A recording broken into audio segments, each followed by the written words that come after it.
O ministro Luiz Roberto Barroso, presidente do MSTF, divulgou os critérios para o uso obrigatório das câmaras corporais pelos policiais militares de São Paulo.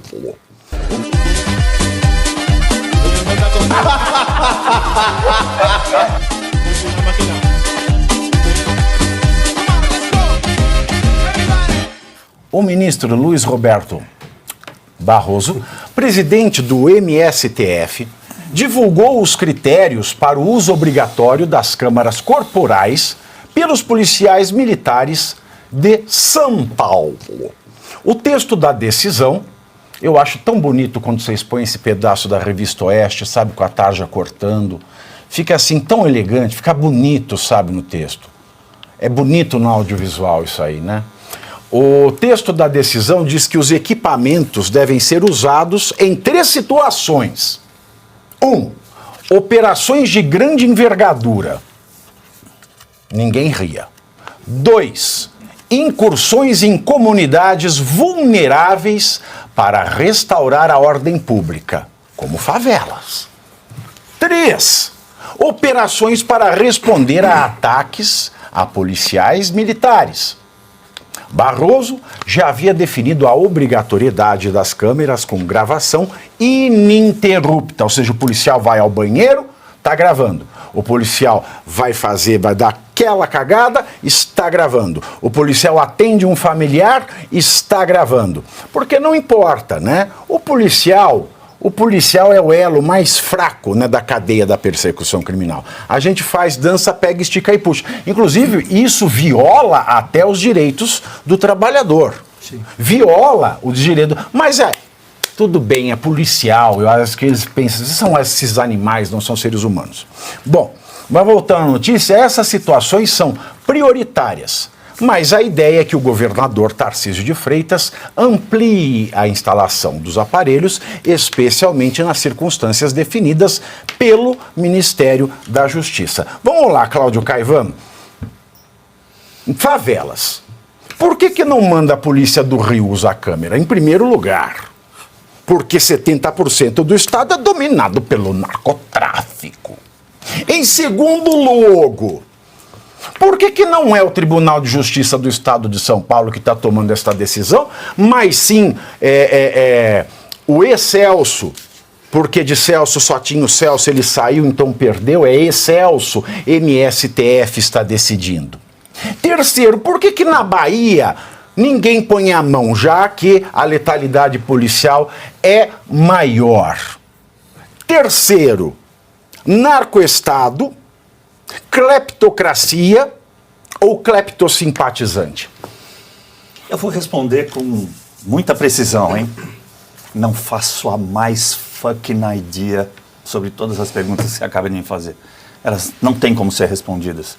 Num estado onde o direito não existe mais, a gente não tem como respondê-las, essa é a verdade. E aí eu sempre me pego, eu tento sair do objeto do fato. O objeto do fato aqui é a discussão do Barroso, é essa tendência cleptocrática ou de alusão a bandido, né, adular bandidos, proteger bandidos, direito dos manos, não direitos humanos. Então eu vou deixar tudo isso de lado, que é só circunstancial, e vou me apegar na questão da própria imagem. O problema aqui não é a imagem em si, não é a gravação, não é a câmera corporal do policial. A questão aqui é a presunção de inocência daquele que está a serviço do Estado para proteger o cidadão. De que forma vai ser usada essa imagem? Para garantir-lhe a presunção da inocência ou para retirar-lhe a presunção da inocência? E me parece que no Estado que a gente está vivendo é para retirar-lhe a presunção de inocência. Eu sempre digo, obviamente baseado em muitos autores, muitos pensadores, filósofos, que o nosso maior inimigo é o Estado. Essas pessoas, subrepticiamente, seu amigo adora falar essa palavra, que amigo? Se utilizam... Quem é seu amigo? Se utilizam... Eu quero saber quem é seu amigo. Não continua sem eu saber. A piada inteira, Fabiano. Não, vou, claro. Adrilho Jorge. Adrilho Jorge gosta de usar a palavra. Beijo para o vereador Adrilho Jorge. E usa bem. Esses seres como Barroso usam desse artifício subrepticiamente para tentar traduzir o inimigo Estado como inimigo policial. o Estado policialesco, aquele que vai prejudicar a vida do cidadão. Isso eles têm dito nos últimos meses aí abertamente. O 8 de janeiro, a meu ver, só aconteceu porque a ideia era destruir a Polícia Militar do Distrito Federal. Ia ser a joia da coroa. Destruo aqui e vou começar, como um efeito dominó, a destruir todas as outras. Não conseguiram, agora tem que minar a de São Paulo, que tem os melhores resultados, e, obviamente, a do Rio de Janeiro, que, em contrapartida, tem um dos piores. Aí você junta isso, Marcelo Bella, com o decreto assinado pelo Lula e pelo Lewandowski. Aí nós estamos no verdadeiro caso. Porque pensa bem, né? O policial militar, ele é como se fosse o segurança do cidadão comum. Porque o segurança do Lula, o segurança do Barroso, do Moraes, das autoridades, eles vão continuar armados. E nós, que temos no policial militar a figura do nosso segurança coletivo, nós estamos o quê? Num saleiro entupido?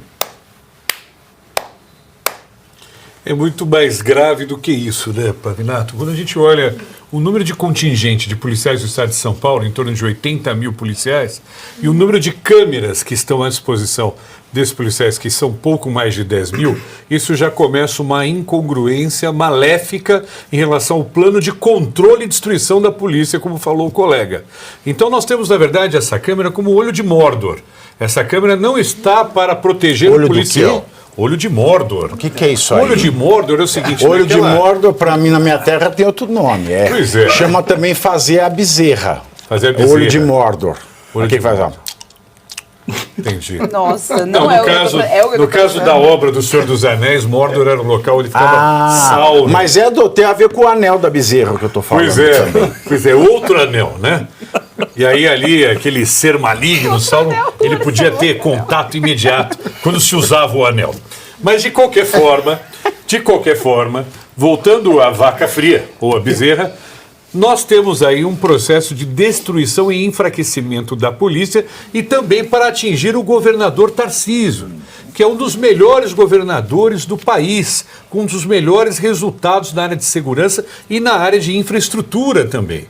Eu só fico perguntando o seguinte, Pavinato, saiu outro dia uma pesquisa dizendo sobre a popularidade do STF. A popularidade do STF, quando começou o governo Lula, tinha em torno de 41% da população. Hoje, sabe quanto estamos? Em 12%. Sabe o que eles vão dizer? E o que eu tenho a ver com isso? Eu não estou nem aí com a popularidade. O ministro falando dele mesmo. Olha, ele deveria estar preocupado. Os ministros deveriam estar preocupados porque eles são funcionários públicos. Isso gera uma revolta, gera uma repetição negativa e é por isso que o STF fica recebendo ameaças, chacotas. E o STF é muito maior do que isso. Então nós temos que realmente, primeiro, STF não determina o que o Estado faz. O Estado é soberano. Esta colocação do ministro Barroso, ao meu ver, é inconstitucional. Esse é o primeiro ponto. Segundo ponto, o policial está na rua não para ser ele policiado. Ele tem que fazer a polícia. Ele tem que fazer o policiamento. Então, dentro desse sentido, primeiro, nos Estados Unidos, como é que funciona? As câmeras ficam nas viaturas. Ficam nas viaturas para filmar o ambiente e o dia a dia onde a viatura está indo, onde está chegando, rastreamento da viatura, aí está tudo bem. Agora no corpo do policial, ele tem que se preocupar com mais alguma coisa no corpo dele, que pode ser usada contra ele mesmo? Lamentável. Exatamente. E vale lembrar que, professor Sono, em São Paulo, o projeto Olho Vivo já coloca a câmera nas viaturas. Perfeito. Não é? Pavinato, eu vou a reboque de tudo que foi falado aqui, acrescentar apenas algumas coisas. Você que tem um livro sobre os direitos humanos, os direitos humanos é uma conquista da humanidade. Sim.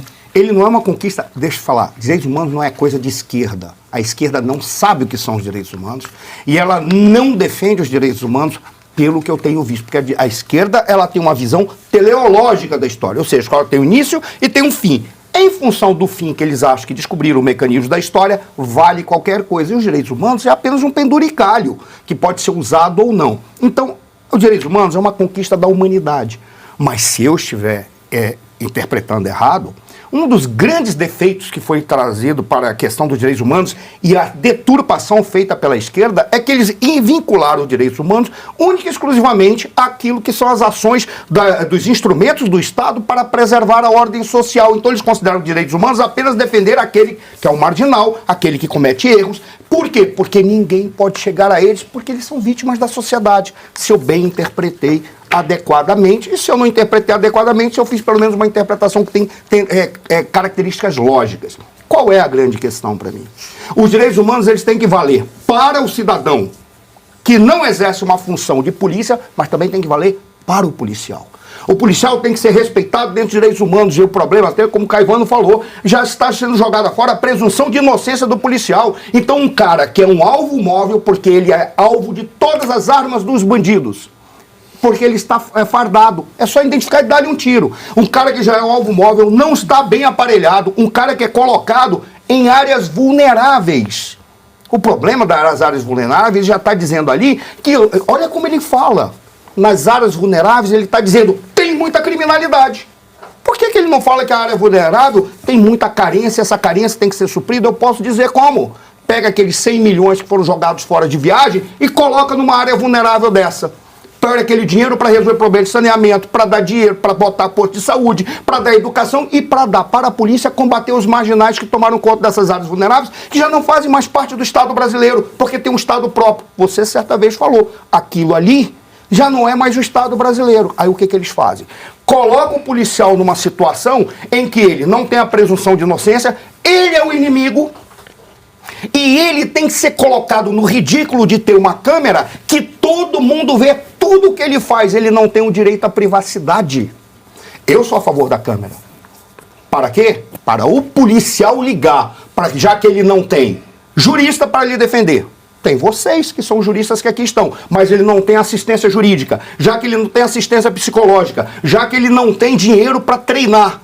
Ele tem que pagar os tiros que ele dá do próprio bolso, já que ele não tem viatura adequada, porque quando dá problema, eu tive a oportunidade de levar um amigo meu, que era policial, numa determinada delegacia, no meio do caminho, cara, sabe o que nós tivemos que fazer? Parar para empurrar a porcaria de uma viatura que tinha quebrado, de um outro grupo de policiais. Porque tinha que empurrar para ver se pega. O cara não tem equipamento, não tem nada, e ele é colocado numa situação ridícula de ser exposto perante a sociedade. Ah, é porque teve 2 ou 3 casos de indivíduos que extrapolaram. Imaginam que não fariam. Esses ministros do Supremo Tribunal Federal, que são mimados, se eles estivessem numa situação de constrangimento real, e o que eles não fariam com o mínimo poder que eles têm? Comparativamente com um policial que está ali, todo mundo querendo matar ele, porque ele está sendo colocado num local, não é que tem pobre, está sendo colocado num local que tem alguns marginais que controlam 95% da população, que é digna, mas são eles que controlam. Por quê? Porque o policial não pode subir. Teve época até que foi proibido policial subir morro. Vale até hoje, se não me engano. Tem lugares que vale por até um hoje. determinado indivíduo. E isso eles não veem. É por isso que eles tomaram conta dos ambientes, porque a polícia não pôde. E eu tenho certeza, cara, esses policiais precisariam de outras coisas, eu já encerro. Eles precisariam da assistência jurídica, assistência psicológica, mais recursos, equipamento adequado, treinamento constante e um salário digno. Eu tenho certeza que se eles fizerem isso, eles não vão precisar destruir todas as polícias militares como eles fizeram, como estão tentando fazer, para criar uma KGB e uma Gestapo. Exato. Que é o que eles querem. A partir daí, tomem cuidado, vocês vão ver o que vai acontecer nas áreas livres. Porque marxista, comunista raiz, não gosta do lumpenproletariado, aquele mendigo que está lá. É para eliminar fuzilando. E não gosta daquele bandido, que bandido para eles é quem se contrapõe àquilo que eles pensam. Eles fuzilam todo mundo, não põe na cadeia. Exatamente. Então, primeiro C, você curte, que é o preço deste programa. Quanto vale o ingresso para ver este palhaço neste picadeiro bonito? Vale uma curtida. Vale o seu like, o seu joinha, o seu gostei. Então, a sua obrigação é curtir. Se puder, comente, porque quem comenta ajuda no engajamento. Então, primeiro C é curtir, segundo C é comentar, o terceiro C, o que seria muito louvável, seria você compartilhar. Tem um link que é a setinha, uma setinha assim, meia bomba. Sabe a setinha da pipa do vovô que se esforça, você vai lá, copia o link, cola no seu Orkut, no seu Facebook, no WhatsApp, no Telegram, manda sinal de fumaça, pombo correio, não é pombo correio do banheiro, é o pombo correio que leva as mensagens, você passa para todo mundo que você gosta, para quem você não gosta, você também passa. Então, ó, curtiu, comentou, compartilhou e se puder, se quiser, se o seu bolso comportar e se seu coração assim permitir, contribua com este programa que vai substituir o Jornal Nacional. Olha que pretensão maravilhosa, hein? Se liga, ô Bonner, nós vamos derrubar o Jornal Nacional. Esta é a meta.